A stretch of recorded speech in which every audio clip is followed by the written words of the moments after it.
തദ്ദേശ സ്വയംഭരണ സ്ഥാപനങ്ങളിലേക്ക് നടന്ന തെരഞ്ഞെടുപ്പിൽ നേടിയ മിന്നും വിജയം കോൺഗ്രസിന് വലിയ ആത്മവിശ്വാസമാണ് കൈവന്നിരിക്കുന്ന.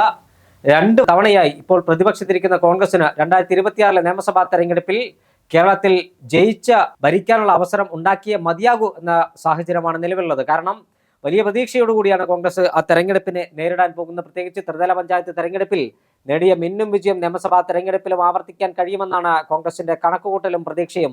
സംസ്ഥാന സർക്കാരിനെതിരായ ജനവികാരം, അതോടൊപ്പം തന്നെ കേന്ദ്ര സർക്കാരിനെതിരായ ജനവികാരം, ഇതെല്ലാം വോട്ടായി മാറുമ്പോൾ 100-ലധികം സീറ്റുമായി അധികാരത്തിൽ വരാൻ കഴിയുമെന്ന കോൺഗ്രസ് ക്യാമ്പ് ആത്മവിശ്വാസം പങ്കുവെക്കുകയാണ്. ജനുവരി മാസം, അതായത് 2026 തുടക്കം ജനുവരി മാസം 4, 5 തീയതികളിൽ വയനാട്ടിൽ ചിന്തൻ ശിബിറിന് കോൺഗ്രസ് നേതൃത്വം നൽകുകയാണ്. ആ ചിന്തൻ ശിബിരിൽ ദേശീയ നേതാക്കന്മാർ അടക്കമുള്ളവർ പങ്കെടുത്ത കോൺഗ്രസിന്റെ തെരഞ്ഞെടുപ്പ് തന്ത്രങ്ങൾ ആ ക്യാമ്പിൽ വെച്ച് ഉണ്ടാകുമെന്നാണ് കോൺഗ്രസ് നേതൃത്വം പറഞ്ഞുകൊണ്ടിരിക്കുന്നത്. പുതിയ പ്രതീക്ഷകളും പുതിയ പ്രത്യാശകളുമായി 2026 കോൺഗ്രസ് വരവേൽക്കുമ്പോൾ 2026 ഏപ്രിൽ മെയ് മാസങ്ങളിൽ നടക്കുന്ന നിയമസഭാ തെരഞ്ഞെടുപ്പിൽ 100-ലധികം സീറ്റ് നേടി ഐക്യജനാധിപത്യ മുന്നണിയും കേവല ഭൂരിപക്ഷം തനിച്ച് നേടാൻ കഴിയുമോ എന്ന് കോൺഗ്രസും പരിശോധിക്കുകയാണ്. കാരണം കോൺഗ്രസിന്റെ ലക്ഷ്യം വലുതാണ്. നിയമസഭയിൽ കോൺഗ്രസിന്റെ മുഖ്യമന്ത്രി തിരുവനന്തപുരത്തേക്ക് എത്തി കോൺഗ്രസ് ഭരിക്കുമെന്നാണ് കോൺഗ്രസിന്റെ കണക്കുകൂട്ടൽ. എന്തായാലും എന്തൊക്കെയാണ് കോൺഗ്രസ് കാത്തുവെച്ചിരിക്കുന്ന സ്വപ്ന പദ്ധതികൾ, എന്തൊക്കെയാണ് കോൺഗ്രസിന്റെ തെരഞ്ഞെടുപ്പ് പരീക്ഷണങ്ങൾ, വിശദമായി നമുക്ക് പരിശോധിക്കാം. എന്തൊക്കെയാണ് കോൺഗ്രസിന്റെ ലക്ഷ്യം, എന്താണ് കോൺഗ്രസ് മുന്നോട്ട് വെക്കുന്നത്? നമുക്കറിയാം, കോൺഗ്രസിനെ സംബന്ധിച്ചിടത്തോളം നമ്മൾ ഇതിനു മുന്നേയും സംസാരിച്ചതാണ്, ഒരു ഡൂ ഓർ ഡൈ തെരഞ്ഞെടുപ്പാണ്. ഈ കഴിഞ്ഞ തദ്ദേശ സ്വയംഭരണ സ്ഥാപനങ്ങളിലേക്ക് നടന്ന തെരഞ്ഞെടുപ്പും ഇനി വരാനിരിക്കുന്ന നിയമസഭാ തെരഞ്ഞെടുപ്പും കഴിഞ്ഞ 9.5 വർഷമായി അല്ലെങ്കിൽ 2 ടേമായി പ്രതിപക്ഷത്താണ്. കേന്ദ്രത്തിൽ പോലും ഭരണത്തില്ലാത്ത ഒരു പാർട്ടിയാണ്. ഇനി ഒരിക്കൽ കൂടി പ്രതിപക്ഷത്തിരിക്കേണ്ടി വന്നാൽ ചിലപ്പോൾ കോൺഗ്രസ് ഇല്ലാതായേക്കാം, മറിച്ച് അല്ലെങ്കിൽ കോൺഗ്രസിന് നാശത്തിലേക്കാകാം. പലരും വിമർശിക്കുന്നുണ്ട്, അല്ലെങ്കിൽ രാഷ്ട്രീയ നിരീക്ഷകരൊക്കെ പറയുന്നുണ്ട്, കോൺഗ്രസ് ഒരിക്കൽ കൂടി അധികാരത്തിൽ എത്തിയില്ല എങ്കിൽ കോൺഗ്രസ് ഇല്ലാതെയാകുമെന്ന്, അല്ലെങ്കിൽ കോൺഗ്രസിലെ പല നേതാക്കളും BJP-യിലേക്ക് പോകുമെന്ന്. ഇതിനൊക്കെ അപ്പുറം മറ്റൊരു കാര്യമുണ്ട് ചേട്ടാ. ഈ ഒരു തെരഞ്ഞെടുപ്പിൽ കൂടി പരാജയപ്പെട്ടാൽ കോൺഗ്രസിലെ അല്ലെങ്കിൽ യൂത്ത് കോൺഗ്രസിലെ പല കുട്ടികൾ അല്ലെങ്കിൽ പല യുവാക്കളും ജയിലിനകത്താകും. കാര്യം പല കേസുകളിൽ അവർ പെടുകയും, അല്ലെങ്കിൽ പിണറായി സർക്കാർ ഭരിക്കുമ്പോൾ പലതരത്തിലുള്ള കേസുകൾ യുവാക്കളുടെ പേരിൽ വരികയും അതിന്റെ പേരിൽ അവരെ ക്രൂരമായി മർദ്ദിക്കുന്നതൊക്കെ കേരളം കണ്ടതാണ്. അതുകൊണ്ട് കോൺഗ്രസിനെ സംബന്ധിച്ചിടത്തോളം ഇതൊരു ഡൂ ഓർ ഡൈ തെരഞ്ഞെടുപ്പ് തന്നെയാണ്. ഏതു വിധേനയും നിയമസഭയിൽ അധികാരത്തിലെത്തുക. ഈ പറയുന്ന പോലെ തദ്ദേശ സ്വയംഭരണ സ്ഥാപനങ്ങളിലേക്ക് നടന്ന തെരഞ്ഞെടുപ്പിന്റെ ഫലം പറയുന്നതും അല്ലെങ്കിൽ ജനമനസ് കോൺഗ്രസിനൊപ്പമാണ് എന്നുള്ള, അല്ലെങ്കിൽ കോൺഗ്രസിന് ഒരു ആത്മവിശ്വാസം നൽകുന്നതാണ് ഈ ഫലമെങ്കിൽ പോലും ഇനിയും വെറുതെ ഇരിക്കാൻ കോൺഗ്രസിനാകില്ല. തദ്ദേശ സ്വയംഭരണ സ്ഥാപനങ്ങളിലേക്ക് തെരഞ്ഞെടുപ്പിന് വേണ്ടി അവർ ചെയ്ത മുന്നൊരുക്കങ്ങളുടെ ഇരട്ടി മുന്നൊരുക്കങ്ങൾ ചെയ്ത് ഐക്യത്തോടെ പോയാൽ മാത്രമേ കോൺഗ്രസിന് വീണ്ടും അല്ലെങ്കിൽ ഭരണത്തിലേക്ക് എത്താൻ കഴിയൂ എന്നുള്ള ഉറച്ച വിശ്വാസം അല്ലെങ്കിൽ ഉള്ള കാര്യം കോൺഗ്രസിന് തന്നെ വ്യക്തമായി അറിയാം. അതുകൊണ്ട് തന്നെയാണ് കോൺഗ്രസ് മുന്നോട്ട് പോകുന്നതും പല പല പദ്ധതികളുമായി, കോൺഗ്രസ് എന്നതിനപ്പുറം UDF പല പദ്ധതികളുമായി മുന്നോട്ട് പോകുന്നതും.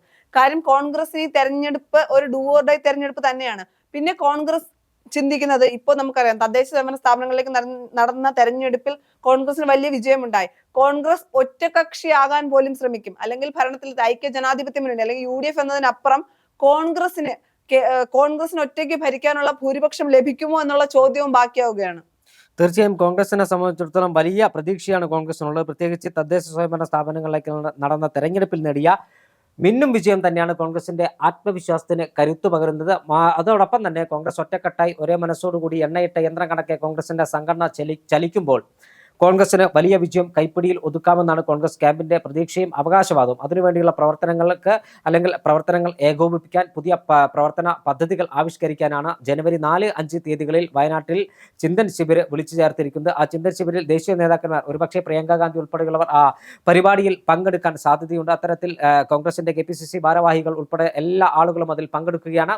അതിൽ പങ്കെടുത്ത് DCC പ്രസിഡന്റുമാർ പങ്കെടുക്കുന്നു. കൃത്യമായി ഒരു ഏകോപനം സൃഷ്ടിച്ച് അല്ലെങ്കിൽ ഒരു ചട്ടക്കൂട് ഉണ്ടാക്കി ആ ചട്ടക്കൂടിനനുസരിച്ച് പ്രവർത്തനങ്ങൾ മുന്നോട്ട് പോകാനാണ് കോൺഗ്രസിന്റെ തീരുമാനം. പ്രത്യേകിച്ച് വർഷങ്ങളായി കോൺഗ്രസിന് നിയമസഭാ അംഗങ്ങളില്ലാത്ത ജില്ലകളുണ്ട്. കാസർഗോഡ് ജില്ലയിൽ നിന്ന് ഒരു നിയമസഭാ അംഗത്തെ തിരുവനന്തപുരത്തേക്ക് എത്തിച്ചിട്ട് നാളുകളേറെയായി. കോഴിക്കോട് കോൺഗ്രസിന് നിയമസഭാ അംഗം ഇല്ലാത്ത ജില്ലയാണ്. പിന്നീട് അവിടുന്ന് കടന്നു വരുമ്പോൾ ഇടുക്കിയിൽ കോൺഗ്രസിന് നിയമസഭാ അംഗങ്ങളില്ല, പത്തനംതിട്ടയിൽ കോൺഗ്രസിന് നിയമസഭയിൽ ആരുമില്ല. അത്തരത്തിൽ ജില്ലകളിൽക്കകത്ത് കൂടുതൽ സീറ്റുകൾ പിടിക്കുക എന്നതാണ് കോൺഗ്രസിനെ സംബന്ധിച്ചിടത്തോളം വലിയ ലക്ഷ്യം. കാരണം കേരളം ഭരിക്കണമെങ്കിൽ തൃശ്ശൂർ, കോഴിക്കോട്, തിരുവനന്തപുരം ജില്ലകളിൽ നിന്ന് കൂടുതൽ സീറ്റുകൾ കോൺഗ്രസിന് ജയിച്ചേ മതിയാകൂ. നിലവിൽ തിരുവനന്തപുരത്ത് ആകെ ഒരു MLA മാത്രമാണുള്ളത്, കോവളത്ത് M. വിൻസെന്റ്. തൃശ്ശൂരിലേക്ക് എത്തുമ്പോൾ അത് ചാലക്കുടിയിൽ സനീഷ് കുമാർ മാത്രമാണ് MLA ആയിട്ടുള്ളത്.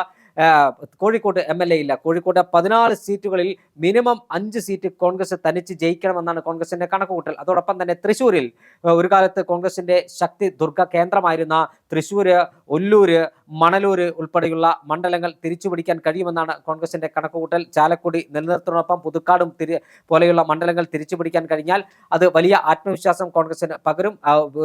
അതുകൊണ്ട് തന്നെ ആ മണ്ഡലങ്ങൾ തൃശ്ശൂർ ജില്ലയിൽ നിന്ന് കൂടുതൽ സീറ്റുകൾ കോൺഗ്രസിന് ജയിക്കണം. അതോടൊപ്പം തന്നെ ഒരു കാലത്ത് കോൺഗ്രസ് മാത്രം ജയിച്ചു വന്നിരുന്ന തിരുവനന്തപുരം ജില്ലയിലെ വർക്കല, പാറശാല, നെയ്യാറ്റിൻകര തുടങ്ങിയ സ്ഥലങ്ങളിൽ നിന്ന് കോൺഗ്രസിന് ഇത്തവണ തിരുവനന്തപുരം സെൻട്രല്, വട്ടിയൂർക്കാവ് തുടങ്ങിയ മണ്ഡലങ്ങൾ കോൺഗ്രസിന് ജയിക്കാൻ കഴിയും എന്നാണ് കോൺഗ്രസിന്റെ പ്രതീക്ഷ. അങ്ങനെയാണെങ്കിൽ കോൺഗ്രസിന് തനിച്ച 71 സീറ്റിലേക്ക് എത്തിക്കാൻ എന്ന് തന്നെയാണ് കോൺഗ്രസ് നേതാക്കന്മാരുടെ പ്രവർത്തകരുടെയും ആഗ്രഹം. അത് മുന്നണി സംവിധാനം അങ്ങ് ഇല്ലാതാക്കാനല്ല, കോൺഗ്രസിന് കൂടുതൽ അംഗങ്ങളെ ജയിപ്പിച്ചെടുക്കുക എന്ന് തന്നെയാണ് കോൺഗ്രസിന്റെ ലക്ഷ്യം. അതിനുവേണ്ടിയുള്ള പ്രവർത്തനങ്ങൾ രൂപീകരിക്കാൻ, പദ്ധതികൾ തയ്യാറാക്കാനാണ് ചിന്തൻ ശിബിർ വിളിച്ചു ചേർത്തിരിക്കുന്നത്. എന്തായാലും കോൺഗ്രസ് നേതൃത്വം വലിയ ആത്മവിശ്വാസത്തിലാണ്. അതോടൊപ്പം തന്നെ കൊല്ലം ജില്ലയിലെ കൂടുതൽ മണ്ഡലങ്ങളിൽ നിന്ന് കോൺഗ്രസിന് ജയിക്കണം. ആ കൊല്ലം ജില്ലയിൽ കൂടുതൽ മണ്ഡലങ്ങൾ ജയിക്കാനുള്ള പ്രവർത്തനങ്ങൾ കോൺഗ്രസ് ഏകോപിപ്പിക്കുകയാണ്.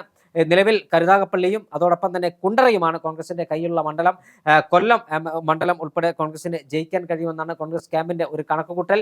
അത്തരത്തിൽ കോൺഗ്രസിന്റെ ആലപ്പുഴയിൽ നിന്ന് കൂടുതൽ MLA-മാരെ ജയിപ്പിച്ചെടുക്കണം. പത്തനംതിട്ടയിൽ ഇത്തവണ സമ്പൂർണ്ണ വിജയമാണ് കോൺഗ്രസ് ലക്ഷ്യമിടുന്നത്. അതോടൊപ്പം തന്നെ ഇടുക്കിയിൽ കോൺഗ്രസിന് കൂടുതൽ സമ്പൂർണ്ണ വിജയം കോൺഗ്രസ് ലക്ഷ്യമിടുന്നു. തൊട്ടപ്പുറത്ത് മലപ്പുറത്ത് വണ്ടൂരും നിലമ്പൂരും നിലനിർത്തുന്നതോടൊപ്പം തവനൂരും പൊന്നാനിയും പിടിച്ചെടുക്കണം. പാലക്കാട് പട്ടാമ്പിയും ഒരു കാലത്ത് കോൺഗ്രസ് MLA-മാരായിരുന്ന പട്ടാമ്പിയും ചിറ്റൂരും അടക്കമുള്ള തൃത്താലയും അടക്കമുള്ള മണ്ഡലങ്ങൾ പിടിക്കണം. കണ്ണൂരിലേക്ക് പോകുമ്പോൾ കണ്ണൂർ മണ്ഡലം കഴിഞ്ഞ 2 ടേമായി കോൺഗ്രസ് ആണ് ജയിച്ചു വരുന്നത്. കടന്നപ്പള്ളി രാമചന്ദ്രൻ അദ്ദേഹത്തിന്റെ ഒരു വ്യക്തിപ്രഭാവത്തിന്റെ കൂടി ഭാഗമായിട്ടാണ് കടന്നപ്പള്ളി അവിടെ ജയിച്ചു വരുന്നത്. ഇരിക്കൂറും പേരാവൂരും ഒഴികെ മറ്റ് മണ്ഡലങ്ങൾ കോൺഗ്രസ് ജയിക്കാൻ കഴിഞ്ഞിട്ടില്ല. ഇത്തവണ കണ്ണൂർ മണ്ഡലം, അതോടൊപ്പം തന്നെ കൂത്തുപറമ്പ്, അത് മുസ്ലിം ലീഗാണ് മത്സരിക്കുന്നത്. കൂടാതെ കണ്ണൂരിലെ തളിപ്പറമ്പ് കഴിഞ്ഞ തവണ മികച്ച മത്സരം VP അബ്ദുൾ റഷീദ്, KSUവിന്റെ അന്നത്തെ സംസ്ഥാന വൈസ് പ്രസിഡന്റ് ആയിരുന്ന VP അബ്ദുൾ റഷീദ് മികച്ച മത്സരം നടത്തിയ മണ്ഡലമാണ്. അത് തിരിച്ചുപിടിക്കാൻ അല്ലെങ്കിൽ അത് പിടിച്ചെടുക്കും എന്നാണ് കോൺഗ്രസിന്റെ അവകാശവാദം. അതോടൊപ്പം കാസർഗോഡേക്ക് പോകുമ്പോൾ കാസർഗോഡ്, ഉദുമ ഉൾപ്പെടെയുള്ള മണ്ഡലങ്ങൾ പിടിക്കാൻ കഴിയുമെന്നാണ് കോൺഗ്രസ് ക്യാമ്പിന്റെ അവകാശവാദം. ഇപ്പുറം കോഴിക്കോടേക്ക് വരുമ്പോൾ പേരാമ്പ്ര, കോഴിക്കോട് കോൺഗ്രസിന് ജയസാധ്യത മണ്ഡലമാണ്. പക്ഷേ അവിടെ നിലവിൽ മത്സരിക്കുന്ന മുസ്ലിം ലീഗാണ്. ഒരു വെച്ചുമാറ്റം ഉണ്ടാകുമോ എന്നൊക്കെ കണ്ടറിയണം. തിരുവമ്പാടി മണ്ഡലം വെച്ചുമാറിയാൽ കോൺഗ്രസിന് എളുപ്പത്തിൽ ജയിച്ചു വരാൻ കഴിയുന്ന ഒരു മണ്ഡലമാണെന്നാണ് കോൺഗ്രസ് നേതാക്കന്മാർ പറയുന്നത്. അതോടൊപ്പം കൊയിലാണ്ടിയിലേക്ക് വന്നാൽ ഒരു കാലത്ത് കോൺഗ്രസിന്റെ കുത്തകയായിരുന്ന, കോൺഗ്രസിന് എൻ ബ്ലോക്കായി കോൺഗ്രസിന്റെ MLA-മാരെ മാത്രം ജയിപ്പിച്ച മണ്ഡലം 2001 ശേഷം കോൺഗ്രസ് ജയിക്കാൻ കഴിഞ്ഞിട്ടില്ല. കൊയിലാണ്ടിയിൽ ഒരു മികച്ച യുവ സ്ഥാനാർത്ഥി മത്സര രംഗത്ത് വന്നാൽ കൊയിലാണ്ടി പിടിച്ചെടുക്കാൻ കഴിയുമെന്ന് തന്നെയാണ് കോൺഗ്രസ് ക്യാമ്പിന്റെ ഒരു ആത്മവിശ്വാസം. അത്തരത്തിൽ നിരവധിയായ യുവ സ്ഥാനാർത്ഥികൾ കൊയിലാണ്ടി മണ്ഡലത്തിൽ കോൺഗ്രസിനെ മത്സരിപ്പിക്കാൻ യൂത്ത് കോൺഗ്രസിലൂടെയെല്ലാം കടന്നു വന്ന ഭാരവാഹികളെ അല്ലെങ്കിൽ അത്തരത്തിൽ ആരെങ്കിലും മത്സരിപ്പിച്ചാൽ കൊയിലാണ്ടി പിടിച്ചെടുക്കാൻ കഴിയുമെന്നാണ് കോൺഗ്രസ് നേതാക്കന്മാർ പറയുന്നത്. അതുപോലെ കോഴിക്കോട് നോർത്ത് കോൺഗ്രസിന് പിടിച്ചെടുക്കാൻ കഴിയുന്ന ഒരു മണ്ഡലമാണ്. കുന്ദമംഗലം കോൺഗ്രസിന് പിടിച്ചെടുക്കാൻ കഴിയുന്ന ഒരു മണ്ഡലമാണ്. നാദാപുരം കഴിഞ്ഞ തവണ കപ്പിനും ലിപ്പിനും ഇടയിലാണ് കോൺഗ്രസ് നഷ്ടമായ നാദാപുരം പിടിച്ചെടുക്കാൻ കഴിയും. ഇത്തരത്തിൽ നിരവധിയായ മണ്ഡലം കോഴിക്കോട് ജില്ലയിലുണ്ട്. അങ്ങനെ എല്ലാ ജില്ലകളിലും കോൺഗ്രസ് ഒരു മികച്ച പ്രകടനം നടത്തി. വയനാട് കോൺഗ്രസ് 2 മണ്ഡലം, വയനാട്ടിൽ 3 മണ്ഡലത്തിൽ സുൽത്താൻ ബത്തേരിയും അതോടൊപ്പം കൽപ്പറ്റയും കോൺഗ്രസിന്റെ കയ്യിലാണ്. മാനന്തവാടിയാണ് നഷ്ടമായത്. മാനന്തവാടി നേരത്തെ ജയലക്ഷ്മി മത്സരിച്ച് ജയിച്ച് മന്ത്രിയായ മണ്ഡലമാണ്. മാനന്തവാടി ഇത്തവണ പിടിക്കാൻ കഴിയുമെന്ന് തന്നെയാണ് കോൺഗ്രസിന്റെ അവകാശവാദം. ഇത്തരത്തിൽ സമഗ്രമായ ഒരു ആധിപത്യം സംസ്ഥാനത്ത് പുലർത്താനുള്ള പ്രവർത്തനങ്ങളുമായി കോൺഗ്രസ് മുന്നോട്ട് പോവുകയാണ്. ആ പ്രവർത്തനങ്ങളിലൂടെ കോൺഗ്രസ് മുന്നോട്ട് പോകുമ്പോൾ ഉജ്ജ്വലമായ വിജയമാണ് കോൺഗ്രസ് കണക്കുകൂട്ടുന്നത്.